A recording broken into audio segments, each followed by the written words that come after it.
स्वागत है आपका। जैसा कि हमने इस चैप्टर में पढ़ा है। ठीक है। जैसे कि पहले हम चैप्टर में पढ़ रहे थे कि हमारा 9 चैप्टर एनसीईआरटी का सीरीज हम चालू कर रहे हैं, जिसके अंतर्गत हम संविधान पढ़ रहे थे। संविधान एक जीवन दस्तावेज कैसे है। तो उसके अंतर्गत अभी तक हम लोग पढ़ चुके हैं कि संविधान क्या परिवर्तनीय होते हैं या अपरिवर्तनीय होते हैं। इस टॉपिक को हमने पढ़ा तो संविधान ऑब्वियस सी बात है परिवर्तनीय होगा। इसके अलावा हमने पढ़ा संविधान लचीला होगा या कठोर होगा। लचीला होगा तो उसका क्या मतलब है, कठोर होगा तो क्या होगा, उसका मतलब क्या होता है। इसके अलावा हमने पढ़ा संविधान संशोधन की क्या प्रक्रिया होगी। 300 हमारा संविधान जो अधिकार दिया है, हमारे संविधान में इतने वर्ष हो गए तो उसमें जो संशोधन की ज़रूरत होती है तो उसकी प्रक्रिया हमने पढ़ा। इसके अलावा संविधान में संशोधन की क्या तरीके हो गए, जैसे साधारण बहुमत से। इसके अलावा 368 में जो वर्णित है विशेष बहुमत प्लस राज्य की अनुमति, इस तरह से हमने संशोधन का प्रकार पढ़ा। किस किस टाइप का संशोधन किस किस तरीके से कर सकते हैं। फिर इसके अलावा साथ ही साथ हमने परिभाषा जाना कि साधारण बहुमत क्या होते हैं, विशेष बहुमत क्या होते हैं। इस तरह से अलग अलग चीज़ों को मैंने जाना। इसके अलावा अब हमारा टॉपिक था, इसके बारे में हम लोग थोड़ा सा पढ़ चुके थे कि संविधान में इतने संशोधन क्यों किए गए हैं। इसको हमने आपको थोड़ा सा बताया था कि संविधान में इतने संशोधन क्यों किए गए।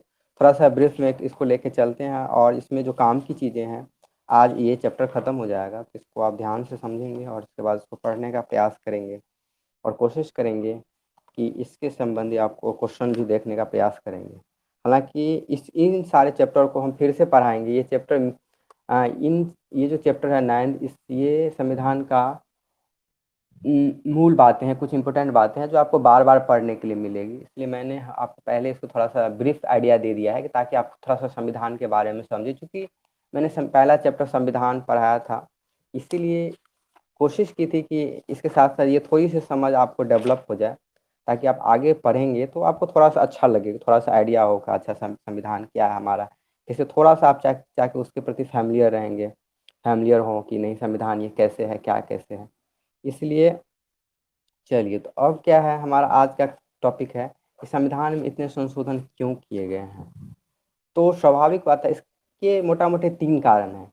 तो आपको इस तरह से आप इसमें कहीं क्लियर नहीं लिखा हुआ है कि 3 कारण हैं, बस बट हम कैटेगराइज़ करके आपको मोटा-मोटी बता रहे हैं कि अगर आपको बोर्ड में भी क्वेश्चन आता है कि संविधान में इतने संशोधन क्यों किए गए, क्या कारण है इसके, तो आपको उसको अगर क्वेश्चन वाइज़ फॉर्मेट में लिख सकते हैं तो उसको आप लिखेंगे कि संविधान के संशोधन में मोटा-मोटी 3 कारण होते हैं। एक तो पहला आपको इस तरह से लिखेंगे कि पहला क्या होता है, संविधान में संशोधन करने के उसका समय होता है, समय के कारण हमको संशोधन करना पड़ता है। इसका मतलब ये हुआ, आप पूछेंगे कि समय का क्या मतलब है? समय का मतलब ये है कि चूँकि संविधान जो हमारा बना, वो काफ़ी इसके बनाए हुए काफ़ी दिन हो गए। तो उस दौरान, ठीक है, जैसे 26 जनवरी 1919 को हमारा संविधान सॉरी 1950 को संविधान लागू हुआ। तो अगर 20-21 की हम डाटा लें तो लगभग 71-72 साल हो गए। तो 72 साल में इतनी सारी चीज़ें बदल गई, हमारा देश बदल गया, हमारा रहन-सहन बदल गया, बहुत सारी चीज़ें बदल जाती है। तो इसके अकॉर्डिंग हमें क्या होता है, संविधान में, कानून में संशोधन, सुधार की करना पड़ता है। इसलिए यहाँ पे देखिए एनसीईआरटी में जो डाटा दिया हुआ है, आप थोड़ा-सा ध्यान से देखेंगे, तो आप थोड़ा-सा देखिए कि ये 12 जनवरी 19 का डाटा दिया है कि अभी तक 109 संशोधन कर चुके हैं। मतलब हमारे संविधान में 395 अनुच्छेद थे। 395 अनुच्छेद में 12 जनवरी 1919 तक, मतलब आज से लगभग 1.5 साल पहले तक लगभग 109 संशोधन हो चुके हैं। समझिए कितना ज़्यादा संशोधन हुआ है, लगभग 1/3 हमारा संविधान का संशोधन हो गया है। खैर बात ये नहीं, बात ये है कि इनको संशोधन करने की ज़रूरत क्यों पड़ती है? तो पहला कारण क्या होता है? काल, समय, समय के कारण, क्योंकि समय के बदलते के अनुसार हमको क्या करना होता है, संविधान में संशोधन करना पड़ता है। स्वाभाविक बात है कि कुछ पुराने नियम्स होंगे, उसको हटाने होंगे, उसके नियम को जोड़ने होंगे। इस तरह से हमको संशोधन करने की ज़रूरत पड़ती है। इसलिए संविधान में संशोधन किया जाता है, पहला बात। अ, दूसरा बात क्या है कि पहला तो हम समय के अनुकूल हम क्या करते हैं, संविधान में संशोधन करते हैं। दूसरा कारण क्या होता है, जबकि हमने इसमें 1 मिनट,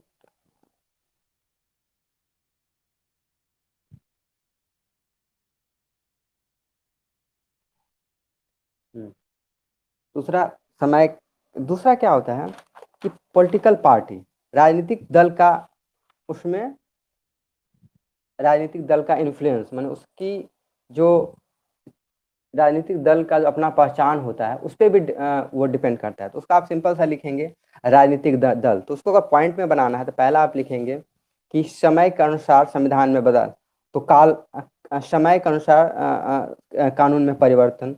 दूसरा राजनीतिक दल, इस तरह से लिखेंगे कि दूसरा राजनीतिक दल के कारण हमको संविधान, ये आप समझाते। देखिए पहला तो आप समझ गए, क्लियर है, क्योंकि उसमें कुछ है नहीं, क्योंकि आप स्वाभाविक बात समझते हैं कोई कानून पुराना हो जाएगा तो टाइम के समय के अकॉर्डिंग हमको क्या होगा, वो कानून बदलना होगा। दूसरा क्या होता है कि आप इसको थोड़ा सा समझेंगे ये क्या है। जैसे 1970 से लेकर 1990 के 2 दशक के दौरान क्या हुआ, काफी संशोधन हुए हैं। तो इसमें बातें क्या है कि जो भी पार्टी आती है जिसका बहुमत ज्यादा होता है, इसको ध्यान से आप समझिए, जिसकी बहुमत ज्यादा होती है वो चाहता है कि ज्यादा से ज्यादा हम अपने अकॉर्डिंग, अपनी इच्छा के अनुसार हम क्या करें, संविधान में संशोधन लाएं, ताकि वो मेरे अनुरूप काम हो, ताकि अगले बार फिर हमको पार्टी में वोट मिले, अधिक से अधिक लोग हमको चाहें। ये कारण। दूसरा एक गलत कारण ये होता है कि पार्टी में कुछ इस तरह के नियम बनाना चाहते हैं कि ताकि उसी का सत्ता बना रहे। जैसे कि आप आगे पढ़ेंगे कि लोकसभा में उस कुछ टाइम पहले कोशिश किया, आगे पढ़ेंगे उसमें कि लोकसभा का जो टाइम 5 साल का, उसको 6 साल बढ़ाया गया। न्यायपालिका की शक्ति को कम किया गया।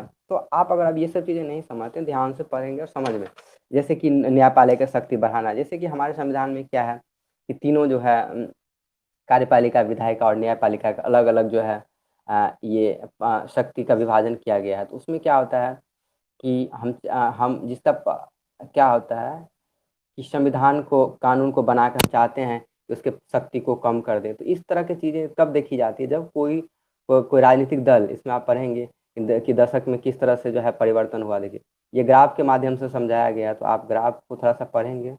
तो ग्राफ अगर नहीं भी पढ़ते तो मोटा मोटी कहने का मतलब, जैसे देखिए 71 से 80 के बीच ये क्या दर्शा रहा है आपको, 71 से 80 मिनट, जैसे यहाँ ये देखिए 71 से 80 के बीच, ये इस ग्राफ का क्या मतलब, इस ग्राफ का क्या मतलब है, 71 से 80 के बीच, इसमें लिखा नहीं है ये इस साइड क्या है, संशोधन है, इस साइड समय है।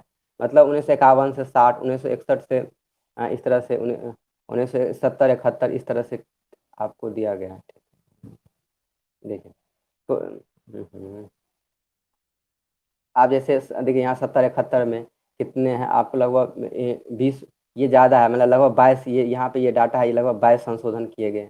तो ये ग्राफ का क्या मतलब बतलाता है कि अपने टाइम के अकॉर्डिंग जिस जिस पार्टी का अपना सत्ता होता है तो वो क्या करते हैं कि अपने अनुसार कानूनों को बदल दे। जैसे कि एक समय कांग्रेस का था तो उसके पास ज़्यादा लोकसभा में, या देखिए यहाँ पे इसके दौरान जैसे कि कांग्रेस के पास आपको कितना 352 सदस्य थे, और हमने आपको क्या कहा है कि 273, अगर टोटल लोकसभा में 545 सीट हैं अगर सपोज, तो इसका कितना हाफ होता है 273।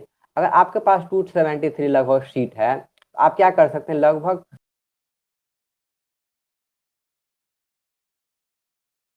को मिला के,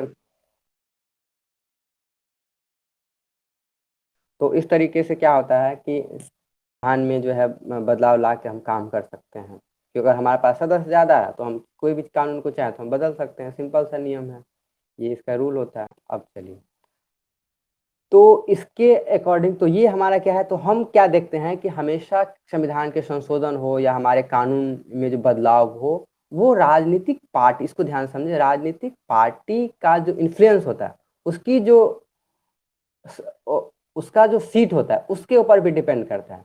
अब जैसे ज्यादा सीट हुआ तो हम किसी कानून को आराम, जिस क्योंकि ये बात आप पढ़ चुके हैं संशोधन प्रक्रिया में। संशोधन प्रक्रिया में आपने जैसे साधारण बहुमत, विशेष बहुमत प्लस राज्य का बहुमत, इसके माध्यम से आपने जाना था कि हमारे पास अगर ज्यादा, अगर हमारा कोई पार्टी है, अगर सपोज हमारा कोई एक्स पार्टी है, ठीक है, अगर एक्स पार्टी के, अगर मेरा कोई एक्स पार्टी, आपका कोई वाई पार्टी है, तो अगर एक्स पार्टी का मेरा अगर सदस्य ज्यादा है, अगर 273, सॉरी 273 से ज्यादा है, तो क्या होता है कि हम अपने अकॉर्डिंग कोई भी चाहे तो बहुत सारे कानून में बदलाव ला सकते हैं। तो ये तरीका होता है। इसीलिए क्या होता है, तो राजनीतिक पार्टी का हमेशा से हमेशा इन आप देखेंगे उसका प्रभाव दिखता है कि हमारे संविधान संशोधन में या कोई नियम बने। जैसे अभी हाल ही में किसान कानून पे विरोध हुआ, या आपका इस सब थोड़ा-सा आप पढ़ेंगे न्यूज़पेपर तो अभी धीरे-धीरे आपकी आदत तो समझ जैसे कि अभी हाल ही में आपका क्या हो किसान कानून का हुआ। किसान वाला कानून हो गया, दूसरा आपका क्या हुआ सीए, एनआरसी वाला कानून हो गया था। इस तरह से बहुत सारे कानून में बदलाव आते हैं। तो पॉलिटिकल पार्टी सारे राजनीतिक दल अपने अनुसार चीज़ों को बदलना चाहते हैं। तो ये क्या होता है कि ये ऐसा इसलिए होता है कि ज़्यादा से ज़्यादा उसके पास सीट है तो ज़्यादा से ज़्यादा वो चाहे तो वो अपने फ़ायदा के लिए या अधिकतर उनके कहने के अनुसार ठीक है कि वो लोगों को भलाई के लिए काम करना चाहते हैं, तो ये बात है। चलिए, अब देखिए क्या है। हाँ, मुझे लगता है कि हमें संशोधन की संख्या के बजाय बदलाव पे ध्यान देना चाहिए। राजनीतिक के छात्रों ना तो हम बात गौर करनी चाहिए। ये बात सही है। अब देखिए ये बच्चा ये क्या सोच रहा है देखिए। हाँ, मुझे लगता है कि संशोधन की संख्या के बजाय बदलाव पर हमें ध्यान देना चाहिए। तो ये देखिए, ये बात सही है कि ये बच्चा संख्या के बजाय बदलाव पे ध्यान देना चाहिए। लेकिन ये बात सही है कि हमको देखना चाहिए कि ये जो संशोधन किए गए हैं संविधान में, वो कितना ज़रूरी है कि नहीं। आगे वो पढ़ेंगे, आप देखेंगे तो आपको पता चलेगा कि बहुत सारे संशोधन आप जो अगले टॉपिक में हम लोग पढ़ेंगे तो आपको पता चलेगा कि बहुत सारे संशोधन इस तरह से किए गए हैं कि उसमें उसकी ज़रूरत नहीं थी, फिर भी लोग संशोधन राजनीतिक दल अपने फायदे के लिए करते हैं। चलिए ओके, अब देखिए इसमें क्या है आपका। हाँ, अब क्या है संशोधन के विषय वस्तु, थोड़ा सा इसको भी हमने पढ़ा लिया, इसको भी हम पढ़ चुके थे, बस थोड़ा सा इसको हम डील करेंगे। संशोधन संशोधन हो गया, ये कितने संशोधन क्यों हो गए और एक चीज़ में हमने आपको बताना भूल गए, तो पहला कारण ये हो गया जिसमें हमने कहा था संशोधन क्यों, तो पहला समय के अनुसार, दूसरा क्या हो राजनीतिक दल का इन्फ्लुएंस, और तीसरा क्या होता है कि आम सहमति से भी किसी के बहुत सारे संविधान संशोधन में बने। उसमें आपको थर्ड पॉइंट अगर लिखना होगा, लिखिए राजनीतिक आम सहमति के माध्यम से संशोधन। तो राजनीतिक आम सहमति के माध्यम से बहुत सारे संशोधन, अब आप आगे के टॉपिक में पढ़ेंगे, बहुत सारे संशोधन इस टाइप के संशोधन होते हैं जिसको बदलना सारे पार्टी के लिए जरूरी होता है। जैसे कि दल बदल विरोधी कानून हुए थे, तो दल बदल विरोधी कानून में संशोधन हुआ। दल बदल विरोधी कानून का मतलब ये होता है कि किसी पार्टी इलेक्शन से पहले हम बीजेपी के नाम से अगर खड़ा हुए तो इलेक्शन के बाद क्या हो गया हम कांग्रेस में मिल गए, अगर हम जीत गए तो ये गलत था, क्योंकि उसमें क्या होता था कि किसी पार्टी को सीट कम होता था तो ये क्या जिसका पार्टी का उसमें क्या खरीद के क्या करते थे अपना अधिक से अधिक पैसा देके जिसको जिसको सरकार बनाना होता था उसमें चले जाते थे। तो ये गलत तरीका था, तो इसके काफ़ी इसमें बदलाव किया गया कि सारे राजनीतिक दल ने मिलकर फिर संशोधन किया। तो कुछ संशोधन की आम राजनीति के आम सहमत से भी होता है। तो ये है तो 3 मोटा-मोटी, तो संशोधन के 3 ये मोटा-मोटी कारण है। तो इसको आप थोड़ा-सा पढ़ेंगे तो आपको समझ में आ जाएगा। चलिए अब देखिए, अब क्या है संशोधन के विषय वस्तु। तो संशोधन के विषय वस्तु में मोटा-मोटी क्या होता है, किस तरह का हम संशोधन करने, तकनीकी संशोधन है क्या, प्राकृतिक संशोधन, प्रशासनिक संशोधन है। तो इसमें ज़्यादा आपको पढ़ने का नहीं है, आप इसको थोड़ा-सा पढ़ेंगे तो आपको समझ में आ जाएगा, कुछ ऐसा कुछ इसमें है नहीं। तो कहाँ और क्या है नई दृष्टिकोण, इसके अलावा हमने आम सहमति, 1 मिनट, आम सहमति, विवादास्पद संशोधन, हाँ 2 चीज़ें।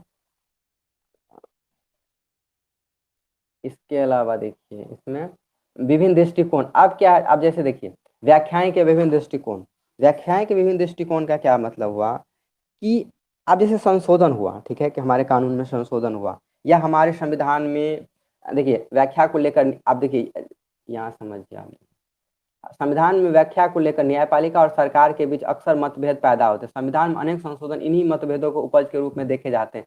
इस तरह के टकराव पैदा होने पर संसद के संशोधन का सहारा लेकर किसी भी व्याख्या को प्रमाणिक सिद्ध करना पड़ता है।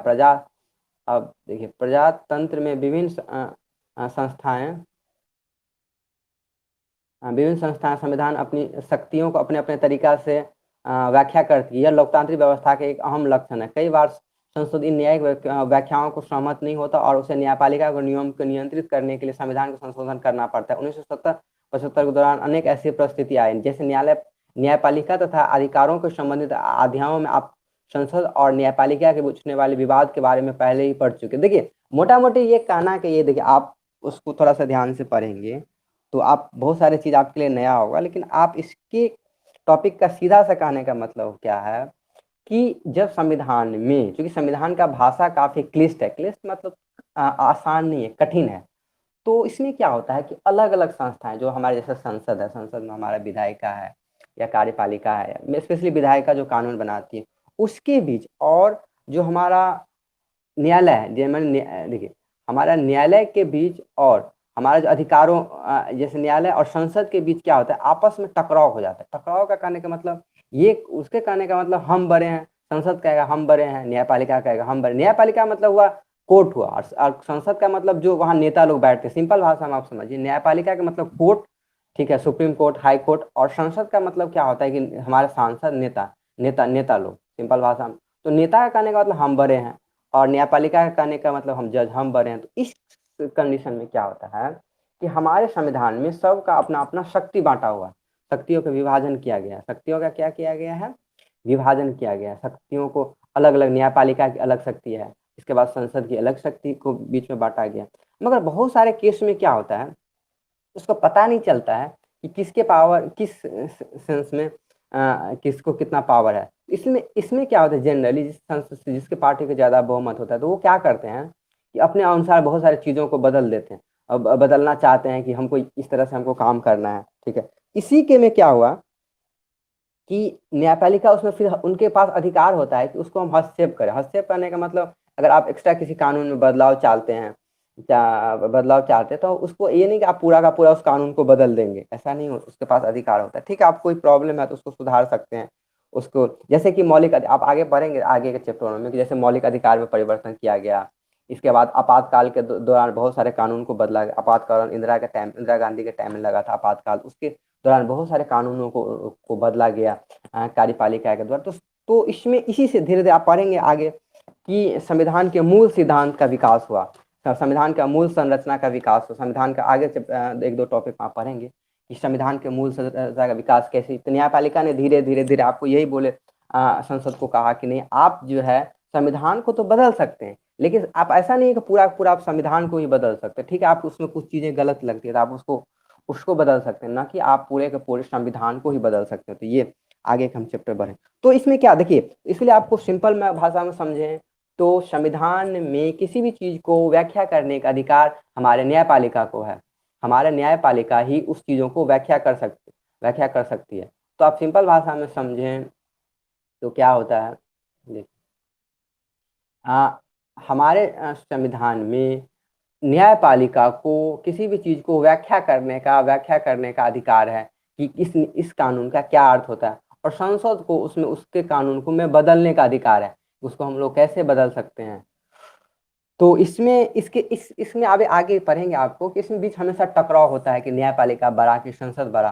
तो दोनों में बड़ा या छोटा का संबंध नहीं, संबंध होता है कि शक्ति का।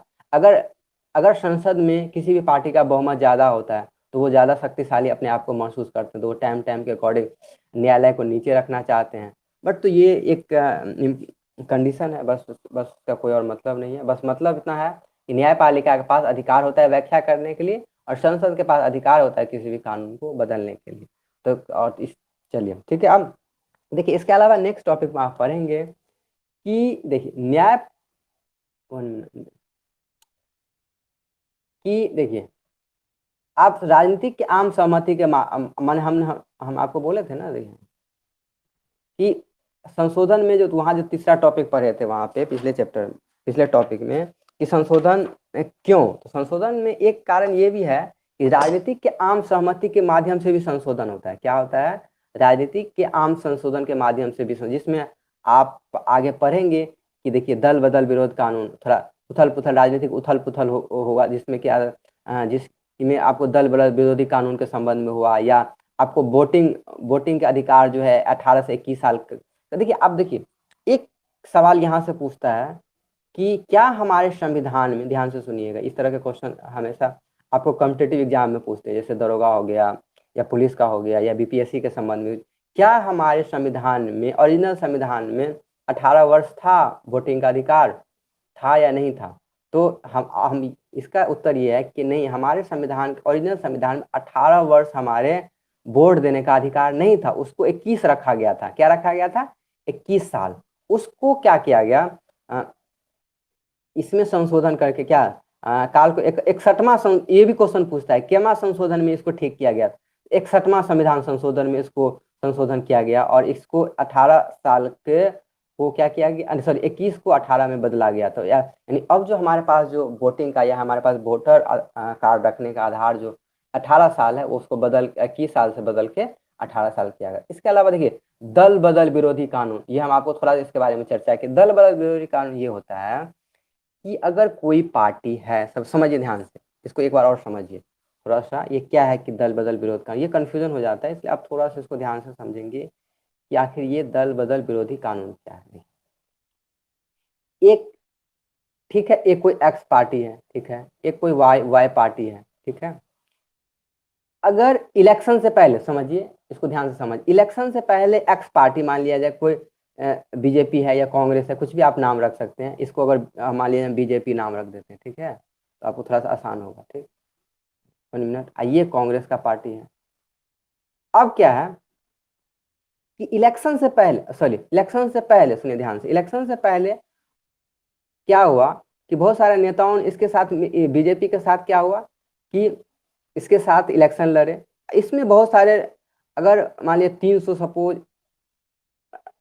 इसके पास अगर 250 लोग जीत गए, ठीक है, इसके इसमें अगर लगभग इसमें इसका 200 सीट आया सपोज, ठीक है, 200 सीट आया, तो उस कंडीशन में क्या होता है, लोकसभा में इसके पास 273, इसके पास भी पूर्ण बहुमत नहीं है, इसके पास भी पूर्ण बहुमत नहीं है। पूर्ण बहुमत समझेंगे बाद में, अगर आप अभी नहीं समझ पा रहे हैं तो हम आपको बाद में समझा देंगे, ठीक है। देखिए इसके पास इतना समझिए, इसके पास ज्यादा सीट है, इसके पास कम है, लेकिन इतना सीट इसके पास नहीं है कि ये सरकार बना सकता है। इस कंडीशन में इस तरह की पार्टियां क्या करती है, इसके नेता को वो लोग खरीदना शुरू कर देते हैं। मतलब जिसके पास कम होता है जनरल, उसको नेता को क्या करेंगे, खरीदना शुरू कर देंगे। और जैसे ही खरीदेंगे तो इसके जो पार्टी के कोई नेता है, सपोज ये नेता है, ये क्या करेंगे, इसमें इसमें बिक जाएंगे, ठीक है, और इसको खरीदेंगे 1 करोड़ 2 करोड़ दे के, ये क्या करेंगे, इस पार्टी में चले जाएंगे। इससे क्या होगा, इसका धीरे धीरे सीट बढ़ के 273 हो जाएगा। जैसे ही 273 हो गया, फिर इसके पास बहुमत मिल गया, फिर इसका राज बन जाएगा। इसका जैसे ही सरकार बनेगा, तो आप सरकार बनने में क्या मतलब समझेंगे, फिर इसका प्रधानमंत्री होगा, फिर इसका मंत्री होगा, फिर अलग अलग मंत्री होंगे, तो सारा किस पार्टी का हो जाएगा, बीजेपी पार्टी का हो जाएगा। मतलब क्या, जैसे ही 273 सीट आया बीजेपी को, वो अपना सरकार बना लिए। और कांग्रेस क्या होगा, कांग्रेस के उसका सीट कम आएगा, तो वो नेता पहले ही कम था, उसको तो नहीं बना पाएंगे। देखिए इसमें आप सोचेंगे इसमें दिक्कत क्या है, कि कोई बात नहीं भाई, हम हमारे मन का मर्जी भाई, हम जीते, हम कांग्रेस में साथ रहें कि बीजेपी के साथ रहें। देखिए उसका दिक्कत नहीं है, दिक्कत यहाँ क्या है कि आप लोगों ने क्या किया, जनता के साथ धोखेबाजी किया। आम जनता के साथ क्या किए हैं, धोखेबाजी किए। आप पूछिएगा कैसे धोखेबाजी किए हैं, तो धोखेबाजी आप ऐसे किए हैं कि आपने इलेक्शन से पहले क्या किया था, कांग्रेस के नाम पे आप इलेक्शन लड़े। यही देखिए, यहीं पे यही दिक्कत होता है। आप जो 200 सीट लड़े थे, इसमें से जो जीते थे किसके नाम पे, कांग्रेस के नाम पे न जीते थे, न कि बीजेपी के नाम पे जीते थे। और आपको जनता ने वोट दिया किसके नाम पे, कांग्रेस के नाम पे आपको जनता ने वोट दिया। तो इसके बाद आप अगर इलेक्शन के बाद अगर पार्टी छोड़ के दूसरे पार्टी में जाते हैं, इसका मतलब आप क्या हुआ कि इस पार्टी के लोगों को, जनता को आपने धोखा दिया, सीधा सा मतलब होता है। इसीलिए दल बदल विरोधी कानून बनाया गया कि आप इसे किसी भी दल को बदल के इसके इसमें से उसमें दल में नहीं जा सकते हैं। उसके कुछ खास नियम होते हैं, वो हम बाद में पढ़ेंगे।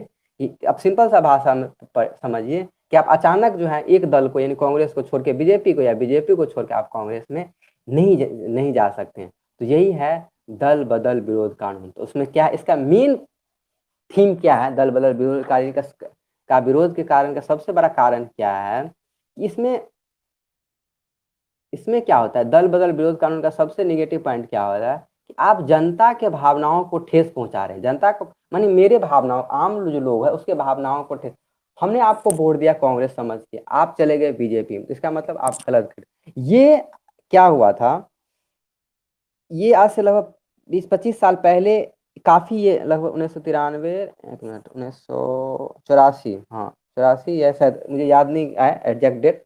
तो लगभग 20-25 साल पहले इस तरह के केसेस काफी होते थे। बस आप इतना समझिए, आज से 20-25 साल पहले काफी ये केसेस होते थे इस तरह के। तो उसमें क्या गया, तो हमारे कानून में फिर संशोधन किया गया, और उसमें कुछ प्रावधान को जोड़ा गया कि इस तरह से कोई भी नेता इस तरह से काम नहीं करे, ताकि जो एक दल को छोड़ के दूसरे दल में बदला गया। तो इस तरह के जो कुछ संशोधन हमारे संविधान में किया गया, वो आम सहमति से किया गया। किसके थ्रू, आम सहमति से किया। अब देखिए ये, चलिए अब क्या है आगे थोड़ा सा देखें। अब है हमारे पास एक, देखिए कार्टून, ये बच्चा क्या सोच रहा है इसको थोड़ा आप ध्यान से पढ़ेंगे तो समझेंगे। देखिए अब ये बच्चा सोच रहा है, इसका मतलब कुछ मामलों में राजनीति अब देखिए इसका मतलब क्या, कुछ मामलों में राजनीतिक एक दूसरे के सहमत होते हैं, मगर सहमति के अर्थ को लेकर उनके बीच वाद विवाद होना भी रहता है। तो इसको थोड़ा ये देखिए, इस तरह की चीजें होती है, आपको समझ थोड़ा सा सोचने के लिए होती है कि कुछ मामले में, मतलब कहने का मतलब ये है कि स्वाभाविक बात है, यहाँ पे बहुत सारे नेता दल सारे परेशान थे, तो इस मामले में आम सहमति थी। आम सहमति का मतलब सारे चाहते थे कि इसके संबंध में कानून बने। अब इससे पहले टॉपिक में हमने आपने क्या पढ़ा, इसमें ये पढ़े थे हम लोग पिछले टॉपिक में कि जिस पार्टी का बहुमत होता था वही संविधान में अधिकतर मामलों में बदलाव चाहता था। लेकिन इस केस में हम क्या समझे कि आम सहमति, माने बहुत सारे पार्टी चाहते थे कि इस संविधान के संशोधन में बदलाव हो। तो कोई बात, हमेशा ये नहीं होता है कि चलो कि कोई निगेटिव ही बदलाव होता है। इसका मतलब आप ये दिमाग में मत रखें कि संविधान जो संशोधन होता है हमेशा निगेटिव सेंस में ही होता है। संविधान संशोधन हमेशा बहुत सारे केस में पॉजिटिव सेंस में भी होता है, जहाँ पे जरूरत होता है उसके अनुसार भी बदला जाता है। तो ये हुआ मोटा मोटी कि राजनीतिक का आम आम सहमति से संशोधन हुआ ये आपका। चलिए अब नेक्स्ट टॉपिक है हमारा कि विवादास्पद संशोधन। देखिए हमने आपको कहा ना कि कुछ संशोधन ऐसे होते हैं कि विवादास्पद होते हैं, तो नेक्स्ट टॉपिक में हम लोग पढ़ेंगे कि ये विवादास्पद संशोधन आखिर क्या है। हमारा टॉपिक होगा कि ये विवादास्पद संशोधन क्या है। चलिए अब देखते हैं, हम लोग समझने का प्रयास करेंगे ये विवादास्पद है ना। नेक्स्ट टॉपिक विवादास्पद संशोधन। तो देखिए आप सिंपल सा इस टॉपिक को पढ़ेंगे तो आपके दिमाग में एक ही चीज आना है कि विवादास्पद संशोधन तभी होता है जब जैसे कोई ऐसा संशोधन हम किए जिसमें सब लोगों का सहमति नहीं होता। सिंपल सा भाषा में आप सब समझे कि वैसा संशोधन जिसमें लगभग सारे पार्टियों का सहमति नहीं होता है, तो वो विवादास्पद संशोधन होगा। इसलिए विवादास्पद संशोधन होगा, सिंपल सा बात है कि इसलिए विवादास्पद संशोधन होगा क्योंकि एक पार्टी चाहता है हम अपने अकॉर्डिंग, अपने अनुसार चीजों को बदल दें ताकि हम सत्ता में रहें। जैसे कि बीजेपी का पार्टी हुआ तो अधिकतर हम चाहेंगे कि चलो बहुत सारे इंडस्ट्रियलिस्ट के लिए काम करें, ठीक है। अगर मान लीजिए बीजेपी आई तो वो चाहेंगे कि नहीं, मतलब अभी नया नया केस में आप देख रहे होंगे कि नया नया कानून बन रहा है जिससे इंडस्ट्रियलिस्ट मतलब होता है कि आपको जितना भी कारखाना है उसको फायदा हो, जैसे अंबानी को या अडानी को, इस तरह का कानून उस तरह से बनता है। तो मैंने सिंपल सा जैसे प्राइवेट सेक्टर को प्रमोट कर रहा है। प्राइवेट सेक्टर को प्रमोट करने का मतलब क्या हुआ कि निजी का मतलब हमारा जो गवर्नमेंट सेक्टर है उसको खत्म करके वो चाह रहा है कि जैसा प्राइवेट बने। तो वो कैसे, उसके पास अभी अधिकार है, उसके पास ज्यादा उसके पास 273 से ज्यादा लगभग 300 के आसपास सीट है, तो अपने अनुसार जो है चीजों में ज्यादा से ज्यादा वो बदलाव कर सकता है। लेकिन विवादास्पद इस तरह से कहने का मतलब हुआ कि हम बिना दूसरे पार्टी को पूछे हुए, जैसे अगर कांग्रेस का सीट कम है तो उसके या अलग किसी पार्टी के सहमत के बिना ही हम लोग क्या कर रहे हैं, अधिक से अधिक कानूनों को हम लोग पास कर रहे हैं। क्या कर रहे हैं, अधिक से अधिक कानूनों पे जिसपे हम न किसी का जनता का राय लेते हैं न कुछ करते हैं। तो इस तरह के कानून को हम जनरली कहते हैं कि वो एक विवादास्पद कैसा है कि विवादास्पद संशोधन है। विवादास्पद मतलब ऐसा है जिसको लोग, अधिकतर लोग नहीं चाह रहे हैं कि आपके पास, इसलिए आप बदलाव कर रहे हैं ताकि आपका अपना कोई फायदा हो। किसी राजनीतिक दल का जब अपने फायदा के लिए अधिक से अधिक कानूनों में बदलाव होता है तो उस तरह के संशोधन को हम विवादास्पद संशोधन कहते हैं। सिंपल सी बात। अब देखिए, तो इसको आप जब पढ़ेंगे इस टॉपिक को तो आपके दिमाग में ये आना चाहिए, सिंपल सी बात, कि जब कोई पॉलिटिकल पार्टी, कोई राजनीतिक दल जब अपने हित के लिए अधिक से अधिक कानूनों में बदलाव करता है तो वो विवादास्पद संशोधन के मामले में, जैसे कि 1971 1976 के काल में, आप उसको थोड़ा सा देखें क्या हुआ। देखिए आप 1971 और 1900, हाँ, 1971 से 1976 के काल में विपक्षी दलों ने इस संशोधन को संदेह की दृष्टि से देखते हैं। उनका मानना था कि इन संशोधनों के माध्यम से सत्तारूढ़ दल ने संविधान के मूल स्वरूप को बिगाड़ना चाहा। ये देखिए, यहाँ पे हम आपको समझाते हैं कि मूल स्वरूप का क्या अर्थ है। आगे हम जो टॉपिक है उसमें पढ़ेंगे कि आखिर मूल स्वरूप क्या है, ठीक है। इसमें हम आपको पहले ही बोल दिए थे मूल स्वरूप के बारे में। मूल स्वरूप को बिगाड़ना चाहा उसके संबंध में उन्होंने 38वां संविधान संशोधन किए, 39वां संविधान किए, 42वां संविधान संशोधन के रूप में विवादास्पद रहा। मतलब कहने का मतलब इन सब संशोधनों में क्या किया उन्होंने, अधिक से अधिक, माने न्यायालय ने सॉरी सांसद ने अधिक से अधिक अपना पावर को क्या किया, करने का प्रयास किया। एक चीज यहाँ पे देखिए आप, क्या हुआ कि 19 जून 1975 में देश में आपातकाल की घोषणा की। और इससे पहले अगर हमने डेट अगर 1971 कर दिया तो उसको आप थोड़ा सा करेक्ट कर लेंगे। देखिए 1975 में क्या हुआ, देश में आपातकाल की घोषणा की। इन 3 संशोधन इसी पृष्ठभूमि से निकले हुए थे। मतलब क्या, उन्होंने आपातकाल, इंदिरा गांधी ने आपातकाल लगाया और अधिक से अधिक क्या किया था, संशोधन कर दिया था। इसको थोड़ा सा पढ़ेंगे। इसके कई कई महत्वपूर्ण हिस्सों में बुनियादी परिवर्तन करना था। मतलब क्या, जितना हमको जरूरत नहीं था उतना उन्होंने क्या किया, संविधान में उसको परिवर्तन किया, संशोधन किया। पिछले 3 दशकों में संविधान की बुनियादी संरचना को लेकर देश के सभी संस्थानों में सहमति पैदा हुई। वास्तव में संविधान का 42वां संविधान संशोधन एक बड़ा संविधान संशोधन है।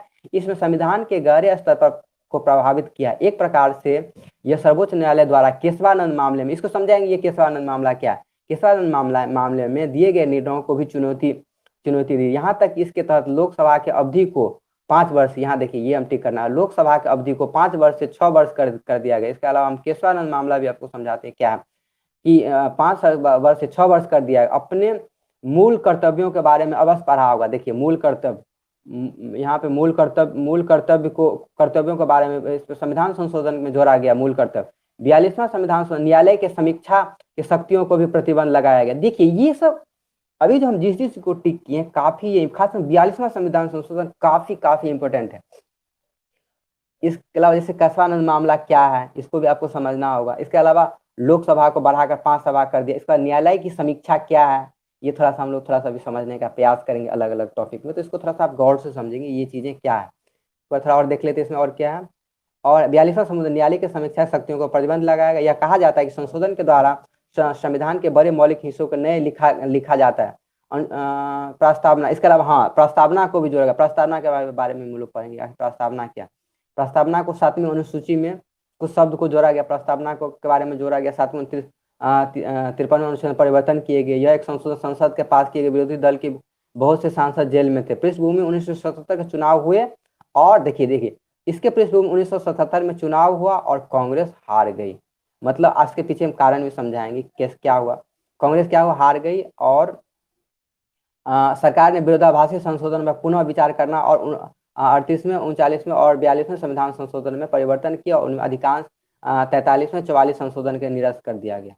अब चलिए, अब आपको समझना क्या है। देखिए इतना टॉपिक में आपको 2-3 चीजें समझना है कि हमने आपको समझाने का प्रयास किया कि 1975 के दौर में आपातकाल शासन, तो आपातकाल इंदिरा गांधी के टाइम में लाया गया एक बहुत ही दुखद घटना है। उसके बारे में हम बाद में डिटेल से चर्चा करेंगे, आखिर क्या है उसका, क्या कैसे है। बस समझने का इतना प्रयास कीजिए कि आपातकाल के दौरान क्या हुआ। इंदिरा गांधी ने अपने अधिकार का गलत उपयोग करके अधिक से अधिक संविधान में संशोधन किया।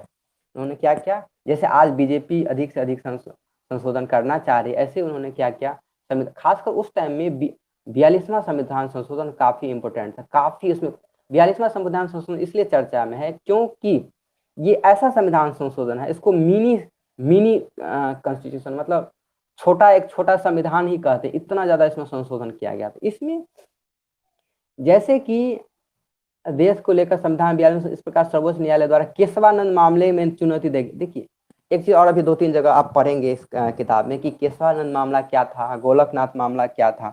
तो ये केशवानंद भारती मामला क्या है, इस सिंपल से 1971 में आया केस, 1973 में या शायद 71 में, मुझे एग्जैक्ट नहीं याद है, लेकिन शायद 71 में या 73 में आया होगा।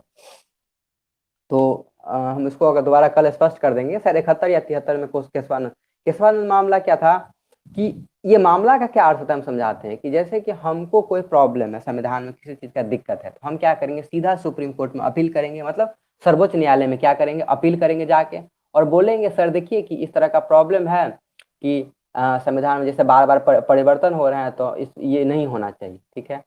तो जैसे हम कोई केस फाइल सीधा हम सुप्रीम कोर्ट में, जैसे अगर हमारा मौलिक अधिकार के संबंध में कोई ऐसा काम है तो हम डायरेक्ट क्या करेंगे, न्यायालय में जाएंगे और बोलेंगे सर देखिए इस तरह का प्रॉब्लम है। तो उस मामले में जैसे अगर आप इलेक्शन लड़े तो आपका वर्सेस सर्वोच्च और किसके विरुद्ध होता है?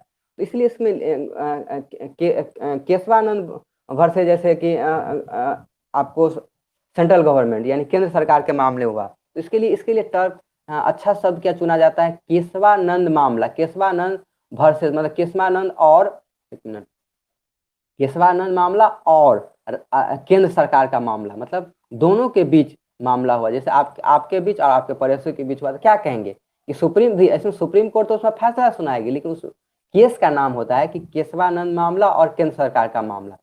तो केशवानंद मामले में क्या हुआ था, तो सिंपल सा था, पहले मामला का अर्थ आपको समझ में हो गया कि मामले कैसे लिखा रहते थे, इस तरह से आपको लिखे रहेंगे मामला। अब सवाल है कि केशवानंद मामले में क्या हुआ कि अब देखिए, उस टाइम में चूंकि हमने आपको क्या कहा कि इंदिरा गांधी अधिक पावर में थी, तो अधिक से अधिक संविधान को बदलना चाहती थी। जैसे जैसे कि अभी आप पढ़ रहे हैं कि लोकसभा के वर्ष को 5 वर्ष को बढ़ाकर 6 वर्ष कर दिया गया। अब सोचिए, जनरली अब इतना सालों से आपका लोकसभा का कार्यकाल 5 साल का चल रहा था, उसको बढ़ा के वो 6 साल कर रही है, 6 साल कर रही है। मतलब आप ऐसे नहीं कि आपका सरकार है, इसका मतलब ये थोड़ा है कि आप कुछ भी बदल देंगे। तो यही बात जो है उस मामले में काफी उठा कि किस तरह का अधिकार, क्या क्या बदलना चाहिए, कैसे बदलना चाहिए। तो केशवानंद मामला में यही आया बात कि आप पढ़ेंगे इसके नेक्स्ट टॉपिक में कि केशवानंद मामला में ये संविधान में जो बदलाव किए जाते हैं उसमें असीमित आपका अधिकार नहीं है। मतलब संसद ऐसा नहीं कि कुछ भी बदल सकते। अगर मेरा सरकार है तो यही बात न्यायालय ने कहा कि आप सिर्फ उन्हीं मौलिक चीज, आप संविधान में कुछ भी परिवर्तन कर सकते हैं, लेकिन मूल संरचना को नहीं बदल सकते। जैसे कि मूल संरचना क्या है, कैसे है, क्या क्या होता है मूल संरचना में, हम वो लोग नेक्स्ट टॉपिक में पढ़ेंगे। उसके लिए आप बिल्कुल चिंता नहीं करें, बस आप इतना समझिए कि संविधान के मूल संरचना को नहीं बदल सकते। मूल संरचना का सिंपल सा मतलब है कि वैसा चीज जो पूरा का पूरा हम उसको, संविधान को पूरा मतलब ही नहीं बदल सकते। जैसे मौलिक अधिकार है, तो मौलिक अधिकार के कुछ चीजों जो आपको घटाना है, जोड़ना है, उसको जोड़ सकते हैं। ये नहीं कि आप पूरा मौलिक अधिकार को ही हटा देंगे संविधान के संशोधन से। तो ये हम अभी नेक्स्ट टॉपिक में पढ़ेंगे थोड़ा सा समझने के लिए। बस हम अभी इस टॉपिक पर चर्चा करेंगे किस तरह से हमारे राजनीतिक दल जो है विवादास्पद संशोधन करते हैं अपने फायदा के लिए, किस तरह से अपने मतलब के लिए। तो उन्होंने क्या किया, आप जैसे देखिए, हमने आपको क्या कहा कि राज्यसभा के वो क्या किए, लोकसभा का उन्होंने टाइम अवधि को बढ़ा दिया 5 वर्ष से लेकर 6 वर्ष कर दिया। इसका आपने मूल कर्तव्यों के बारे में पढ़ा। हाँ, एक मूल कर्तव्य देखिए, आप एक चीज बता देते हैं, आप इसमें किसी भी टॉपिक में ये चिंता नहीं करें कि आप कोई चीज आज सुने हैं नहीं कि नहीं। आप जो भी टॉपिक पढ़ रहे हैं, जैसे मूल कर्तव्य क्या होता है, मूल अधिकार क्या होता है, जैसे ही ये चैप्टर खत्म होगा, हम अब नेक्स्ट जो सीरीज चालू कर रहे हैं उसमें एक एक चीजों को आपको हम डिटेल से पूरा पढ़ाएंगे, पार्ट बाय पार्ट के मूल कर्तव्य क्या होता है, मूल अधिकार क्या होता है, मूल कर्तव्य में क्या क्या आता है, मूल अधिकार में क्या होता है। तो आप सिंपल भाषा में समझिए कि हमारे संविधान ने मूल अधिकार दिया, जैसे जीने का अधिकार, धर्म का अधिकार, अलग अलग संस्थाएं खोलने का अधिकार, ये सब मूल अधिकार है। मतलब मूल अधिकार कुछ ऐसा अधिकार होता है जिसको कोई छीन नहीं सकता है, और उसके लिए अगर कोई प्रॉब्लम होता है तो हम सीधा सुप्रीम कोर्ट में जा सकते हैं। सिंपल भाषा हम समझिए कि मूल अधिकार हमारा मूल अधिकार है। वो क्यों जोड़ा गया है, कैसे जोड़ा गया, इसके बारे में हम थोड़ा सा हमने पिछले चैप्टर में पढ़ाया था, बट आपको नहीं समझ में आता है, थोड़ा सा उस पर सोचेंगे, नहीं तो हम आपको नेक्स्ट चैप्टर में पढ़ाते जाएंगे कि मूल अधिकार का क्या मतलब है, क्यों जोड़ा गया। जैसे आप किसी, आजकल जैसे मूल अधिकार है, पहले आज़ादी से पहले क्या था, आप किसी अछूत जाति को आप अछूत बोल देंगे, किसी को ढूम चमार बोल देंगे, उससे आप अछूता व्यवहार करेंगे, उसको आप पानी पीने के लिए नहीं देंगे। तो इस तरह को कानून में देखते हुए वहां से सुधार हो गया कि उन लोगों के लिए अधिकार जोड़ा गया। इस तरह से बहुत सारे अधिकार हैं, लगभग 6 मूल अधिकार है, उसको 6 को अलग अलग हम लोग बांट के पढ़ेंगे, मूल क्या क्या मूल अधिकार कैसे कैसे हैं।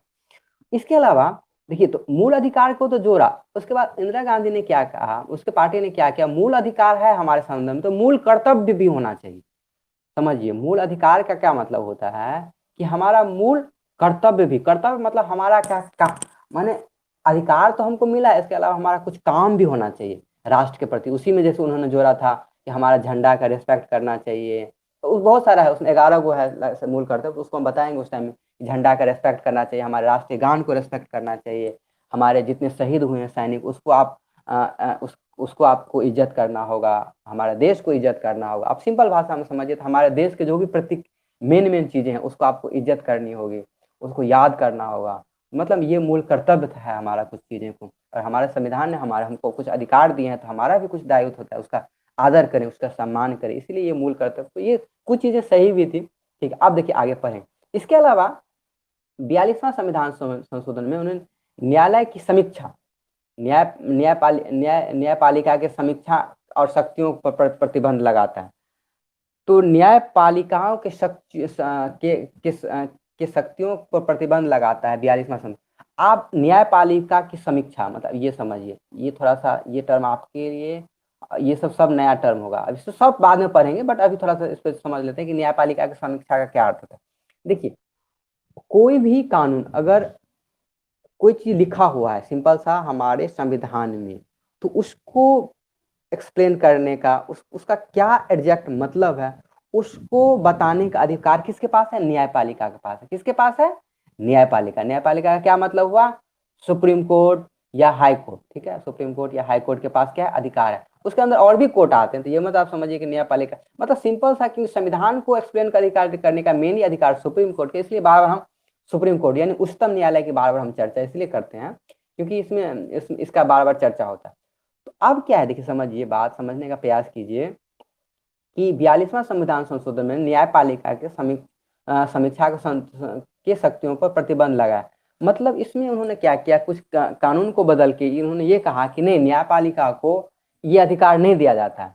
तो इस यहीं से जो है दोनों के बीच टकराव पैदा, क्योंकि हमारे संविधान ने क्या, संविधान ने ही न्यायपालिका को अधिकार दिया है कि वो हमारे जो संविधान की चीजें हैं उसको वो एक्सप्लेन करने का मतलब होगा, अगर यहाँ पे कहीं पे दिक्कत हो जाता है संविधान के कोई शब्द को समझने में, तो वहां पे न्यायपालिका का काम क्या होता है, उस चीज को बताएं कि नहीं इसका यहाँ का क्या मतलब है। वहीं से अब संविधान के मूल संरचना का अभाव हुआ। यहाँ पे देखिए, जैसे कि उन्होंने क्या किया, न्यायपालिका की समीक्षा को बदलना चाहा, तो फिर कहा कि नहीं, आप गलत कर रहे हैं, हर चीज को आप बदलना चाह रहे हैं। इसीलिए फिर वहां से जो है, वहां से भी एक मामला उठा कि नहीं, हम मूल संरचना को बताएं। तो हम मूल संरचना भी पढ़ेंगे, हम देखेंगे। चलिए, इसके अलावा मौलिक अधिकार के अनुच्छेद में परिवर्तन किए गए।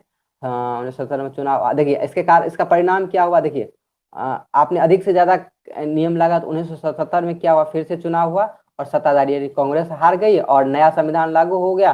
और फिर 38, 39 और 42 में फिर से संशोधन किए गए, और फिर बहुत सारे 43वां संविधान संशोधन में फिर बहुत सारे गलत चीजों को हटाया गया और फिर वापस ये चीजों को अपने, तो ये भी अधिकार होता है। आप देखिए, ये मत समझिए एक बार संविधान संशोधन में चीजें अगर बदल गई तो इसका मतलब ये नहीं होता है कि पूरा पूरा बदल गया, कि दोबारा उसको ठीक ही नहीं किया जा सकता, ऐसा नहीं है। आप दूसरा कोई सरकार आए जिसके पास अच्छा बहुमत हो तो उसको बदल सकते हैं, उस चीजों को ठीक कर सकते हैं, ठीक ठाक मतलब ठीक कर सकते हैं। लेकिन तत्काल हमारे पढ़ने के लिए, समझने के लिए ये है कि ये तो समझ में आएगा ना कि कम से कम इतना जो हमारा पॉलिटिकल पार्टी होता है उसको कुछ खास अधिकार होता है, उसके पास जैसे सीट मिल जाता है उस, तो ये हमारे लिए सोचने के लिए बड़ी बड़ी बात है कि हम किस तरह के पार्टी को चुनते हैं, किस तरह के लीडर को चुनते हैं। ये हमारे ऊपर प्रश्न चिन्ह है, हम किस तरह के लीडर को चुने, वो हमारे लिए सही तरीके से काम करे, इस तरह से। चलिए, अब अब क्या है, अब ये है, हाँ, अब हाँ देखिए, अब इसमें हम लोग यही पढ़ा। अब नेक्स्ट टॉपिक है हम संविधान की मूल संरचना। जब तक हम लोग इसका बात कर रहे थे कि मूल संरचना क्या है, आज का लगभग ये टॉपिक लास्ट टॉपिक है, उसको पढ़ के हम लोग खत्म करेंगे। और भी कुछ चीजें हैं बट इसको हम पढ़ते हैं फिर बताते हैं कितना उसमें क्या करना। देखिए, संविधान की मूल संरचना, संविधान की मूल संरचना, अभी तक हम जिस टॉपिक पर बार बार चर्चा कर रहे थे, यह संविधान की मूल संरचना का सिद्धांत क्या है, इसको बेसिक स्ट्रक्चर ऑफ कॉन्स्टिट्यूशन कहते हैं। देखिए, आप साथ साथ इंग्लिश वर्ड भी सीखिए। Base BSIC, basic structure, STRUCTURE होता है स्ट्रक्चर, बेसिक स्ट्रक्चर STUI यहाँ पे, basic structure of the constitution. मतलब संविधान के मूल संरचना का क्या अर्थ है, थोड़ा सा आप समझने का प्रयास करेंगे, आखिर ये है क्या और ये कैसे आया, इसका इतिहास क्या है, थोड़ा सा समझाएंगे। आप अभी इसको बाद में फिर हम लोग पढ़ेंगे, लेकिन आप थोड़ा सा इसमें सिंपल भाषा में हम इसको समझाने के प्रयास करेंगे, आखिर ये है क्या और कैसे ये चीज आया प्रचलन, और उसका क्या मतलब है कि संविधान के मूल संरचना का क्या मतलब। देखिए,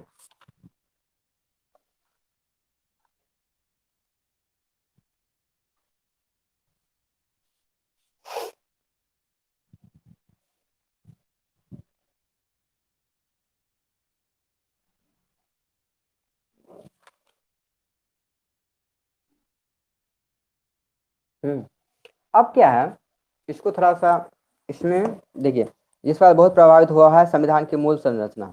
आप जानते हैं कि इस सिद्धांत पर केशवानंद भारती के प्रसिद्ध मामले को प्रतिपादित किया, इसने संविधान विकास के निम्नलिखित सहयोग दिए। ठीक है, इसमें कुछ ज़्यादा दिया नहीं है, बट हम आपको, हाँ ठीक है, चलिए अब देखिए क्या है। तो अब इसको आप थोड़ा सा पढ़ेंगे, ठीक है, तो शायद थोड़ा सा समझ में आएगा कि इसमें क्या हुआ, क्या नहीं किया, कैसे हुआ। तो इसमें हम आपको समझा देते हैं, फिर आप इसको एक बार पढ़ेंगे। दो तीन चीज़ें काम का है। और हाँ, सर्वोच्च न्यायालय का केशवानंद मामला 1973 में आया था, तो ये आप डेट याद कर लेंगे। एकदम आपको सीधा सा क्वेश्चन पूछता है कि ऑब्जेक्टिव वाले एग्जाम में कि केशवानंद का मामला कब आया था, तो 1973 में आया था। तो ये आप याद करेंगे। कुछ चीज़ें ऑब्जेक्टिव होता है, एकदम आपको याद कर लेना है। आपको समझ में आ जाएगा धीरे धीरे कि ये चीज़ें क्या है, कैसे क्या, थोड़ा सा पेशेंस रखना होता है, समझ में इसके अलावा इसमें और कुछ दिया नहीं है, ठीक है। चलिए, तो हम इसको समझाते हैं आखिर ये चीज़ है क्या। तो कहानी ऐसे शुरू होता है कि हमने आपको पहले टॉपिक में कहा कि जिस पार्टी का पूर्ण बहुमत होता है, या जिसको 273 से, मतलब जिसका सिंपल सा बात है, जिसका सीटें ज़्यादा है, तो वो चाहता है अधिक से अधिक चीज़ों में बदलाव करें और अपनी शक्ति को स्थापित करें। अपनी शक्ति को स्थापित करने का क्या मतलब हुआ कि हम ज़्यादा से ज़्यादा पावरफुल हैं, तो हमको कोई कुछ नहीं कहे। सीधा सा मतलब है कि मेरा पावर ज़्यादा है, तो मेरा जो अधिकार है हम कुछ भी कर सकते हैं। ये होता है हर पार्टी का, ये मंशा होती है। उसमें अंतर्गत क्या होता है कि जैसे हमारे संविधान में क्या है, एकदम क्लियर कट सारे संविधान में, हमारे संविधान में ये सबका शक्ति बटा हुआ है। कैसे बटा हुआ है, जैसे विधायिका का अलग शक्ति है, और फिर पढ़ेंगे अब विधायिका क्या है। अगर नहीं आप समझ रहे हैं तो फिर कोई बात नहीं। संसद में विधायिका होता है, कार्यपालिका होता है, न्यायपालिका, तीन हमारा मेन ऑर्गन है। उसमें हम लोग पढ़ेंगे कि विधायिका है, कार्यपालिका है, न्यायपालिका है। तो विधायिका का काम है कानून बनाना, कार्यपालिका का काम है उसको क्रियान्वयन में लाना। क्रियान्वयन में लाने का मतलब होता है उसको काम कैसे करेंगे, उसी को नियम को कैसे लागू करेंगे, वो होता है। इसके अलावा एक होता है न्यायपालिका। न्यायपालिका मतलब उस दोनों के बीच बैलेंस पैदा करेंगे। वो जो कानून जो हम बना रहे हैं न्यायपालिका का, वो सही लागू हो रहा है कि नहीं, ये काम होता है न्यायालय का। अगर जहाँ जहाँ गलत होता है उसके लिए न्यायपालिका आपको क्या करती है, सरकार को बताएगी, नहीं देखिए आप गलत कर रहे हैं, यहाँ पे इसको सुधार करना चाहिए, ये चीजें आपका गलत है, उसको आप ठीक कीजिए। मतलब एक तरह से सजेशन भी देती है, कहीं कहीं कानून भी लगाती है। जैसे कि आपको जैसे पर्यावरण के संबंध में अगर सरकार पर्यावरण के यानी इन्वायरमेंट के संबंध में कोई कानून हुआ, तो सरकार अगर कहीं पे गंदा लग रही है, तो क्या क्या अथी न्यायालय कहेगी कि नहीं आप क्या कीजिए, वहाँ पे उसको ठीक कीजिए, कि आपका जो उसके लिए आप कानून बनाइए। आपका सर जैसे दिल्ली, सपोज जैसे आपने सुना होगा दिल्ली में बहुत ज़्यादा पॉल्यूशन है, तो वहाँ पे सुप्रीम कोर्ट ने उनको कहा था दिल्ली सरकार को, आप उसके लिए कुछ कीजिए ताकि जो है आपका। तो इस तरह से टाइम टाइम पे क्या होता है, न्यायालय को ये अधिकार होता है कि सरकार को कुछ दिशा निर्देश दे सके कि आप उसको ठीक कीजिए। उसको मजबूरी नहीं, उसको वाद नहीं कर सकते, लेकिन टाइम टाइम पे क्या होता है, न्यायालय का ये अधिकार है कि आप सरकार को बताएं कि ये चीज करें। तो मोटा मोटी ये होता है। तो कार्य देखिए, सुनिए, सिंपल भाषा में समझिए। हमारे संविधान ने कार्यपालिका, विधायिका और न्यायपालिका सबको अलग अलग अधिकार दिया है, और सबका अपना अपना काम है। तो और हमने सिंपल भाषा में आपको समझा दिया। विधायिका का काम क्या है, कानून बनाना। ये विधायिका क्या है अभी हम समझेंगे आगे, आप जो नेक्स्ट चैप्टर पढ़ने जाएंगे उसमें पढ़ समझेंगे कि विधायक, सिंपल भाषा में समझिए, विधायिका का काम है कानून बनाना। कार्यपालिका का काम है उसको कानून को जो हम बनाते हैं उसको नियम में लाना, और न्यायपालिका का काम है उस दोनों को देख रेख करना, ये जो चीजें चल रही है सही से चल रही है कि। तो हुआ यूं कि जब इंदिरा गांधी का सरकार हुआ, तो उन्होंने क्या किया, बहुत ज्यादा संविधान में बदलाव किया। उन्होंने क्या किया, अधिक से अधिक चीजों को संविधान में बदलाव किया। तो इसी को संविधान न्यायालय ने कहा कि आप ठीक है, आप संविधान को बदलिए, लेकिन उसके मूल भाव को तो मत बदलिए, मूल संरचना को तो मत बदलिए। माने कहने का मतलब है कि अगर हमारे संविधान ने मूल अधिकार दिया है सब कुछ, ठीक है, मूल अधिकार दिया है, इसमें अगर लिख नहीं पाते तो मूल अधिकार दिया है, इसके बारे में डिटेल से पढ़ेंगे। सॉरी, मूल अधिकार क्या है, ठीक है। मूल अधिकार अगर हमारे संविधान ने दिया है, इसको हम लोग फंडामेंटल राइट कहते हैं इंग्लिश में। आप थोड़ा सा समझ में ले, MENTL, फंडामेंटल राइट, मूल अधिकार, ठीक है, मूल अधिकार। तो अगर हमारे संविधान ने फंडामेंटल राइट दिए हैं, तो आप पूरा का पूरा ऐसा नहीं कुछ संविधान पूरा अथी को आप फंडामेंटल राइट को ही काट देंगे, ये नहीं। हाँ ठीक है, आप उस कुछ गड़बड़ लगता है उसको आप सुधार कर सकते हैं, उसमें कुछ चीज़ें को गलत।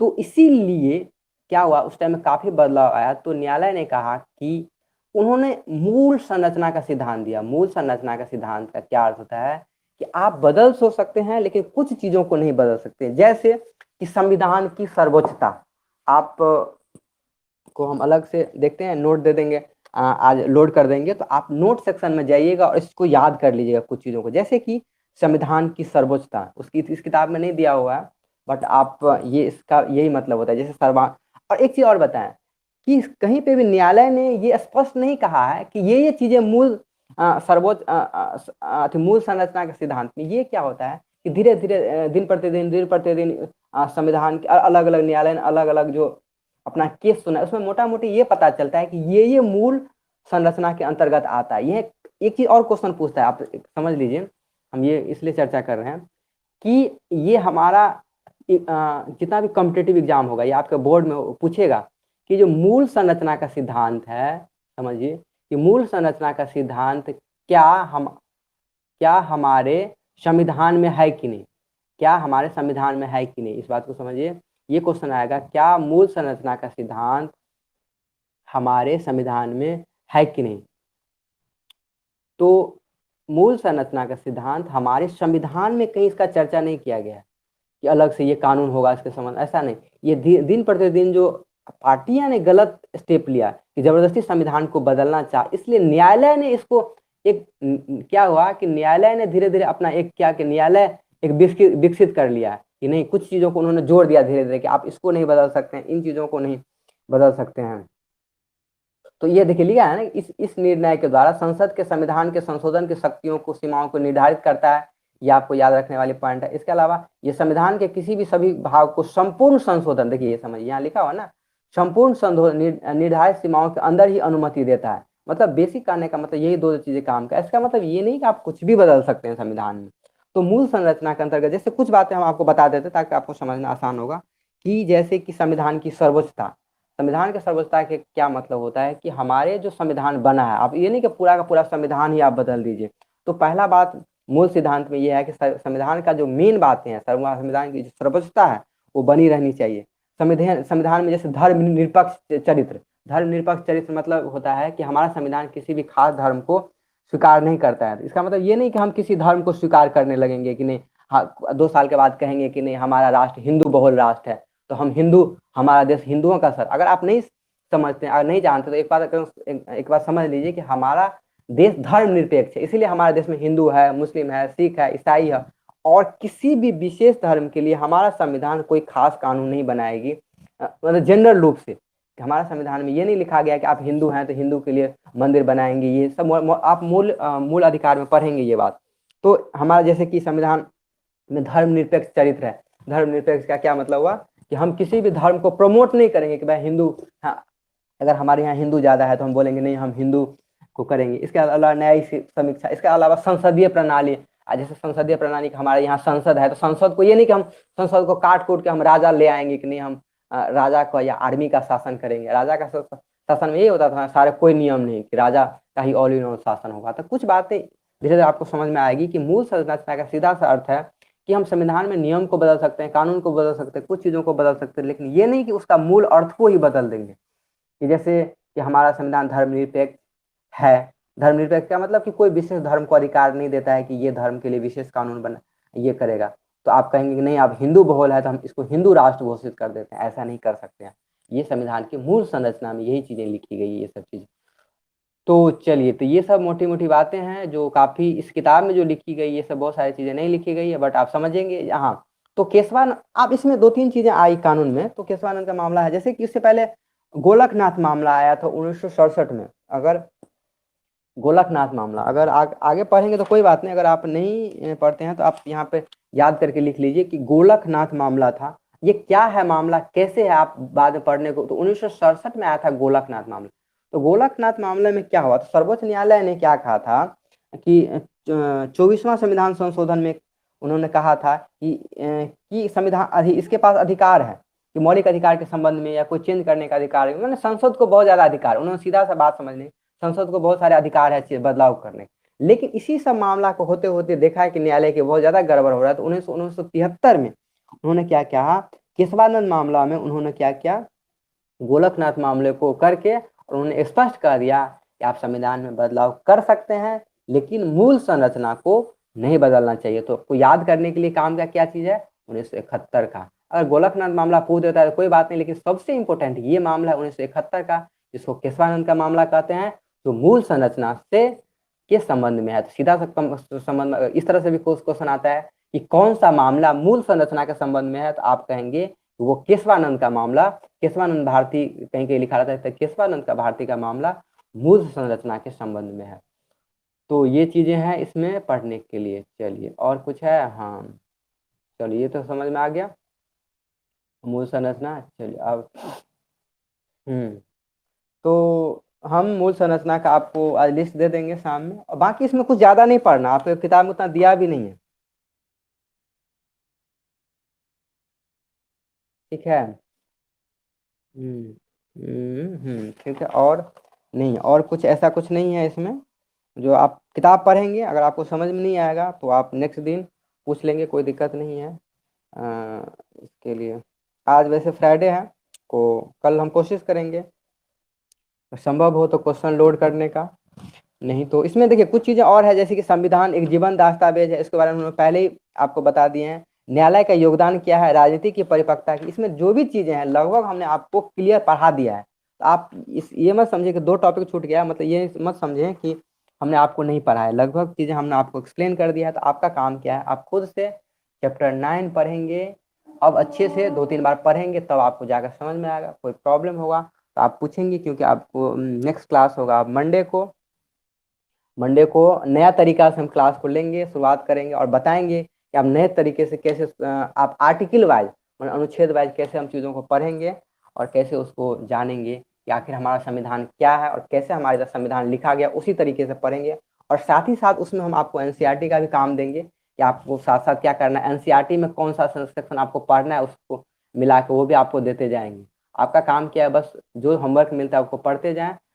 टेस्ट बनाएं, टेस्ट हम कल कोशिश करेंगे अपलोड करने का, इसी टाइम 2:30 बजे का टाइमिंग दे देंगे, या संडे का टाइम 2:30 बजे का कल हम टाइमिंग दे देंगे। टेस्ट का टाइमिंग 2:30 बजे का। इस टेस्ट में क्या है, आप टाइम पे उसको कोशिश कीजिएगा कि टाइम पे ही आप उसको बनाने का कोशिश कीजिए, उसमें क्योंकि टाइमिंग है, उसमें उसको आंसर जो होगा आप उसको सबमिट कर दीजिए। उसी में A B करके ऑप्शन आता है, A ऑप्शन B ऑप्शन करके आता है, उसी में आपको क्वेश्चन पढ़ना है। अगर किसी का ऑप्शन A है, किसी का ऑप्शन B है, तो उसके अनुसार आपको उसमें कर देना है, ठीक है। तो इस तरह से हमारा क्लास आज का ख़त्म होता है। अब हम मिलेंगे आपको मंडे को, ठीक है, नया चैप्टर के साथ, नए तरीके के साथ, नए नए चीज़ों के साथ। Okay, thank you.